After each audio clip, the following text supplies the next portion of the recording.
Kami dari kelompok 4 akan menjelaskan tentang status dan peran sosial. Status sosial. Setiap orang memiliki status, ada masyarakat yang berstatus tinggi, namun ada pula yang berstatus rendah. Status sosial adalah posisi seseorang dalam masyarakat yang berkaitan dengan orang lain, termasuk hak, kewajiban, dan perilaku. Status sosial juga dapat diartikan sebagai posisi atau tempat seorang individu dalam kelompok sosial. Dalam stratifikasi sosial, status merupakan hal yang penting. Hal ini karena status sosial menjadi penanda letak atau posisi seseorang dalam strata sosial di masyarakat. Perbedaan status sosial muncul lantaran adanya lapisan atau piramida sosial dalam masyarakat, dan yang penggolongannya berdasarkan usia, jabatan, pendidikan, atau kekayaan. Status sosial di masyarakat dikelompokkan menjadi 3, yakni aksesnya status, askripsi status, dan atribut status.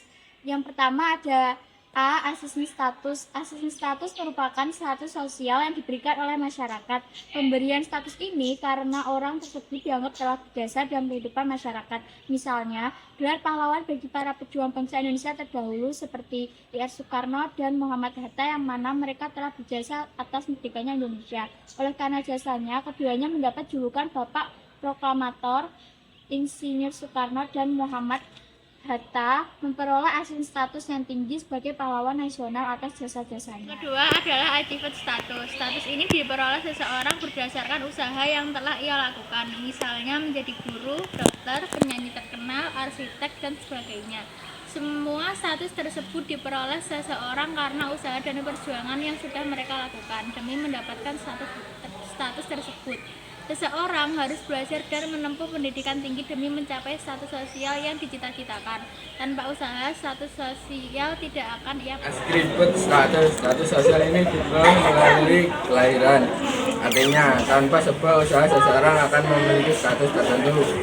Pada umumnya, atribut status dijumpai pada masyarakat dengan sistem lapisan tertutup. Misalnya masyarakat feodal atau masyarakat tanpa sistem. Atribut status. Status sosial ini diperoleh melalui kelahiran. Artinya, tanpa sebuah usaha seseorang akan memiliki status tertentu. Pada umumnya, Peran sosial. Status yang dimiliki setiap orang tentu berkaitan dengan peran sosial yang harus ia jalankan, karena peran sosial ini tergantung pada status yang disandang seseorang.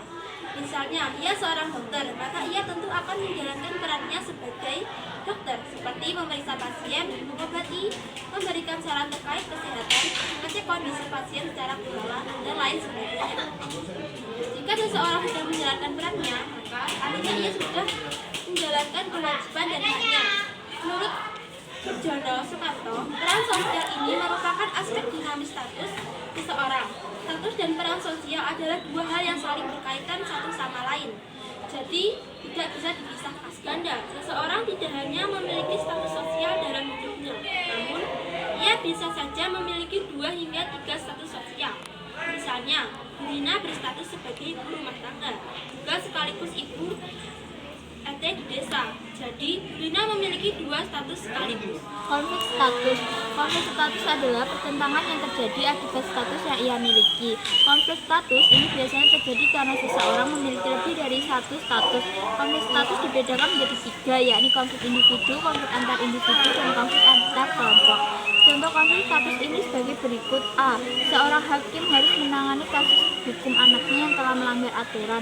Dalam hal ini, hakim tersebut mengalami konflik status, yakni status antara hakim yang statusnya sebagai seorang ayah. Kedua status tersebut saling bertentangan satu sama lain. B. Seorang polisi harus menyerang anaknya sendiri karena telah melanggar lalu lintas. Konflik status ini bersifat individu karena konflik hanya dirasakan oleh polisi tersebut. C. Seorang guru BK harus menghukum siswa yang telah melanggar aturan sekolah di mana siswa tersebut tak lain adalah anaknya sendiri. Dalam hal ini, guru BK tersebut mengalami konflik. Ketiga, konflik peran. Konflik ini terjadi lantaran seseorang mengemban lebih dari satu peran yang saling bertentangan. Konflik ini dapat terjadi terjadi ketika dua perintah berbeda dalam waktu bersamaan dan di antara dua perintah tersebut saling bertolak belakang. Misalnya seorang wanita yang dituntut untuk bisa menjadi seorang ibu rumah tangga sekaligus menjadi wanita karir. Kentalnya budaya patriarki membuat wanita harus menjalankan beban ganda dalam hidupnya. Ia harus menjalankan dua peran sekaligus, yakni mengurus suami, anak, dan rumah serta bekerja. Adanya dua peran ini terkadang